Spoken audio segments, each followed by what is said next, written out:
Kia ora koutou, no mai haere mai, and welcome to Frogs on Friday, New Zealand's market update. Now, on today's show, could the true cost of undervaluing, that's a bit of a tricky one today, undervaluing your team be higher than you think?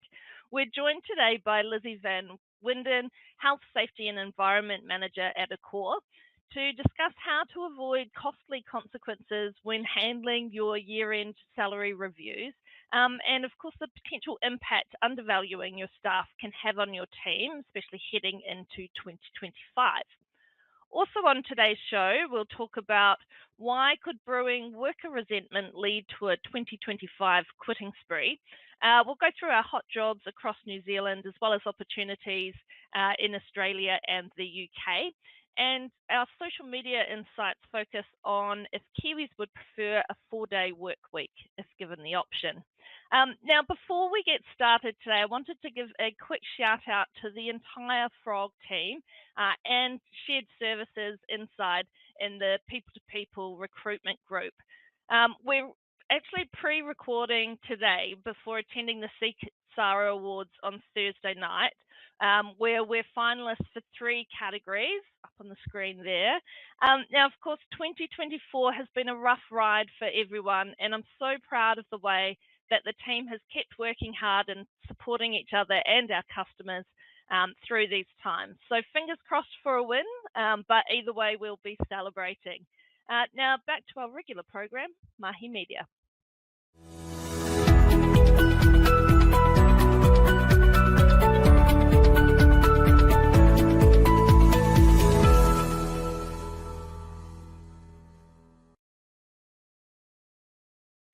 Now, after some warm fuzzies, I'm taking a completely different tack, and I'm talking about revenge quitting.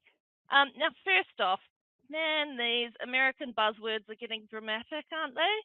When I first saw that this was the topic for today, I was picturing people resigning and maybe taking a whole team with them, or making their resignation via a humiliating social media post or something like that. But actually, it turns out a little less dramatic. So Glassdoor has found that almost 2/3 of professionals feel stuck in their careers in the US, and it's likely to lead to a wave of resignations in the year ahead. Now, actually, those stats match what we're experiencing in New Zealand. In a recent poll, we found 59% of employees said that they would look for something, look for another job once the employment market improves. Now, of course, us Kiwis probably wouldn't call that revenge quitting, more like, I'm not completely happy here, but I don't like my chances of finding something better right now, so I'll stay put, but once the tide turns, I'm catching that wave. Okay, fair enough, so it's not quite as catchy. I guess the key message for employers, though, is to avoid complacency and, as always, to do right by your people, and we'll move more into this with Lizzie later in the show.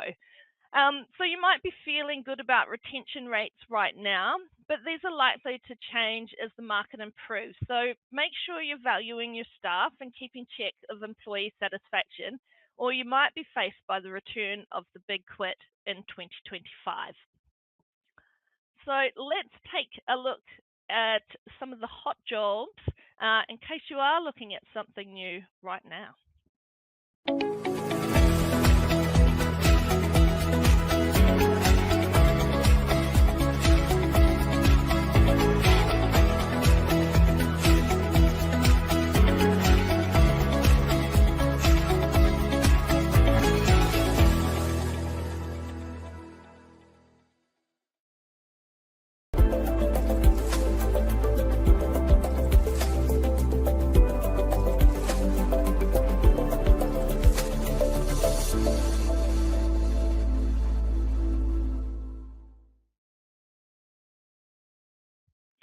Okay, so first up we have a permanent role, a communications and social media specialist.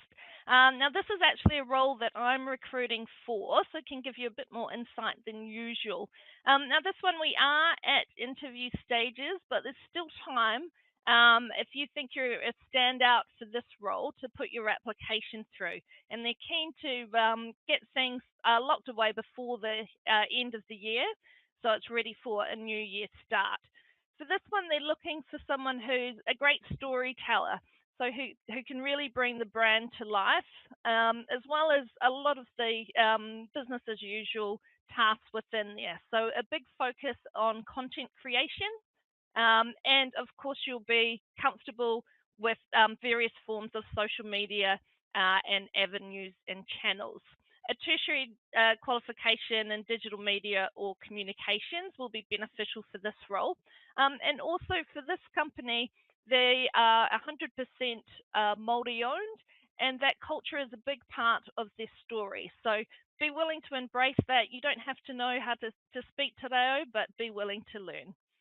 If you want to find out more, get in touch with me on the details below. Okay, and another role going to Wellington this time.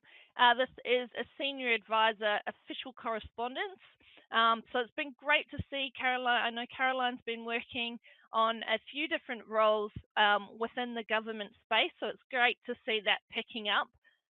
If you have experience on the lookout for a new role, get in touch with Caroline to see which the agencies are starting to move and where there's opportunities, or if you're interested in this one, apply online and give Caroline a call.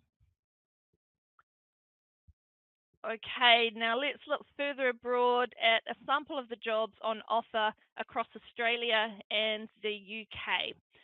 So we have first up a finance officer. This is a temp or contractor role based in Adelaide. Other in in Australia is a sales coordinator. That looks to be a permanent role in Brisbane. And for the UK, a shipping coordinator. As always, if you are making the move, please stay. But if you have to, make sure that you reach out and get in touch with our fantastic teams at People to People in Australia and the UK.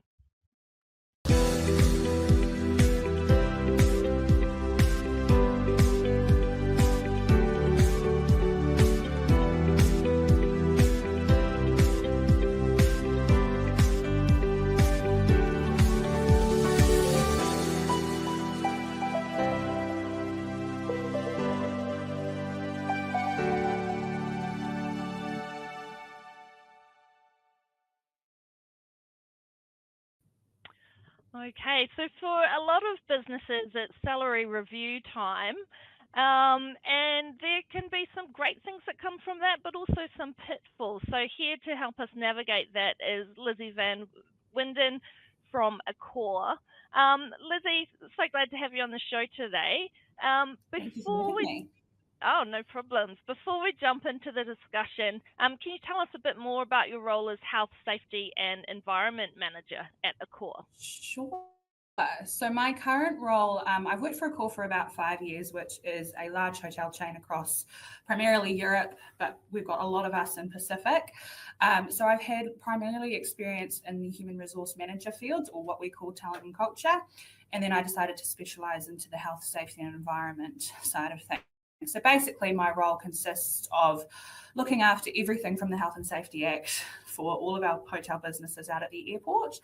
That includes hazard reviews, incident management, right through to wellbeing strategies, which is a big topic at the moment, as well as looking at how we are protecting our staff in every possible way, both mental and physical. Absolutely. Okay, and from your perspective, what are some of the key factors employers should consider when conducting their year-end reviews? It's a very big topic of discussion, and something that, very interestingly, with the quiet quitting phase you were talking about earlier, is something that really needs to be discussed ahead of time. So I'd say there's a few key factors to consider. Probably 5 in total I would really focus on. The first one being the most obvious one, so legal compliance, making sure that they're meeting the minimum living wage, or if you have different pay scales, ensuring that you are meeting your business's pay scales, and of course adhering to the New Zealand employment law. Secondly to that would be looking at market competitiveness. So comparing your salaries to other businesses within the industry. So are you competitive from that perspective? Because if you're not, you're most likely going to be seeing that cost come in on the other side when you're looking to recruit. So big one is market competitiveness. I would then say retention goes hand in hand with market competitiveness. If you're paying your staff well, that's the main reason they come to work. They feel valued, they want to stay there, and they'll want to continue to do their best for you. And then, of course, there's the whole fairness aspect of it, but we'll talk about that as well.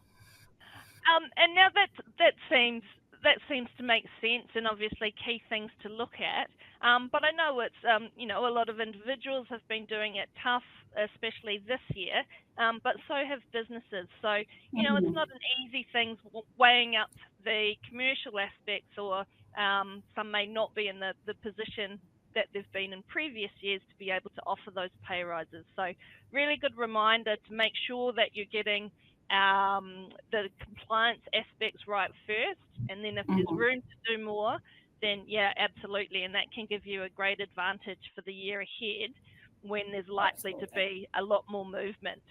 Okay, and what do you see as some of the common mistakes that organisations make during this time? I would say the biggest one is that they treat it as kind of one size fits all. So you see your salary reviews coming up for the end of the year, and you're just kind of going through the process like a tick box exercise. There's really a lot more to it than that. I would say during salary reviews, you've got to be transparent and you've got to respect your team. I think the biggest thing is that if you're not communicating, and this goes for the full year discussions as well. So this goes into looking at how you're succession planning, you're promoting your team, you're looking at what positions people are in.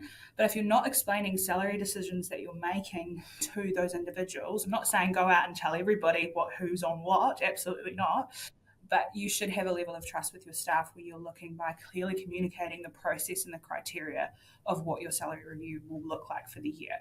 And then that goes hand in hand with, obviously, performance and how the team has done. And yes, of course, it's been a difficult year for most industries. So those discussions will be harder to have this year than, say, other years. Yeah, and I think, as you say, it comes down to that transparency and communication, and not just at this time of year. So the last thing you need is to have that big gap in expectations, or for whatever the outcome is to come as a surprise. So really important to lead up and I guess set that context for these discussions at this time. Great. And I would also say, going back to the market competitiveness, I'd say ignoring market trends or just not looking at how you're performing in that competitive market is a huge mistake that people make, because 9 times out of 10 you're going to end up spending that money and more on recruiting someone to replace that role. So it's really about valuing and putting back into your staff what your team. Yeah, and you've kind of alluded to some of the pitfalls if you don't get it right, but what are some of the negative impacts that you can have if you're seen to be undervaluing staff, whether that's intentionally or unintentionally? Yeah, I mean, look, I would say it's not just one time of year mistake that you can make just when it comes to salary reviews. It is a year-round process that you should be thinking about and looking. So that's lack of ongoing recognition. So acknowledging your team. Say if you're looking at, or someone's left and you're wanting to do a salary review, or you're giving extra responsibilities, are you looking at giving that responsibilities pay? Because if you're not, then that can cause other issues down the line, things like that. Neglecting career development's a huge one. If you're putting someone in a role and you're not giving them the salary to match that, or you're trialing them out, or however people say it these days, that can be a huge disengagement for an employee, and they'll most likely look to quiet quit and then go somewhere else. I'd say unequal pay practices as well. If you have team that are doing the same role, regardless of gender, whatever it is, but they're in different pays, can be a huge negative impact, because as much as we like to think that salary is confidential, some team members do talk to each other. So that will be a huge morale issue as well. So pay consistency is really important. Ignoring feedback from the team is really important. If you need to take that feedback on, and you need to look at actually showing them what you're doing to improve. And then the last one is, obviously everyone comes to work because we do get paid. But I would say that, again, it's year round, and it's not just focusing on those financial rewards. It's looking at positive culture. So what are your working, flexible working arrangements, things like that. It's not just one size fits all. That's the biggest message. And a lot of businesses go into it thinking it's just a tick box exercise. It's not going to have any negative impact if everyone's getting an increase, but it's a little bit more complicated than that. Yeah, absolutely. Some great advice and points there.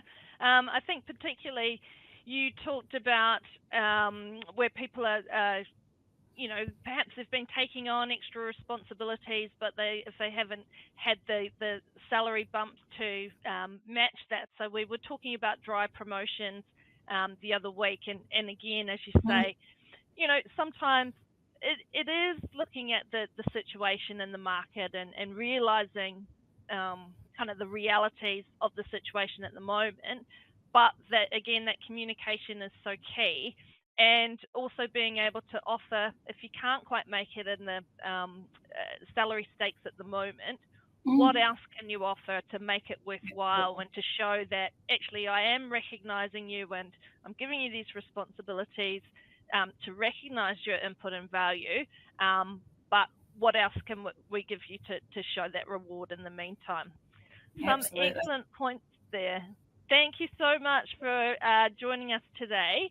Let's have a look at the social media polls.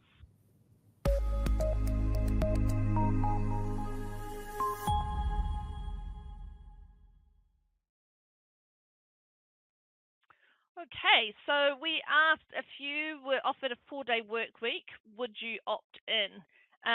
Pretty clear results there. So 65% said absolutely, sign me up.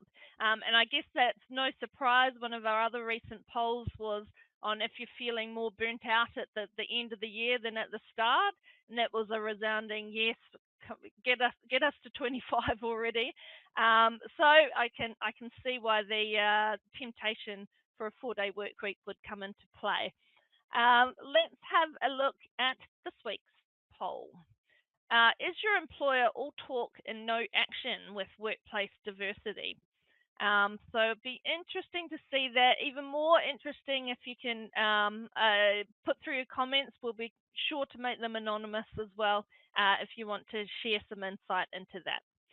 Thanks so much for joining us again tonight. Wish us luck for the awards, the 𝐶𝐸 Awards tonight. But either way, as I said, we'll be celebrating, and really proud of the achievements in this tough year. And we'll be back next week to share some more.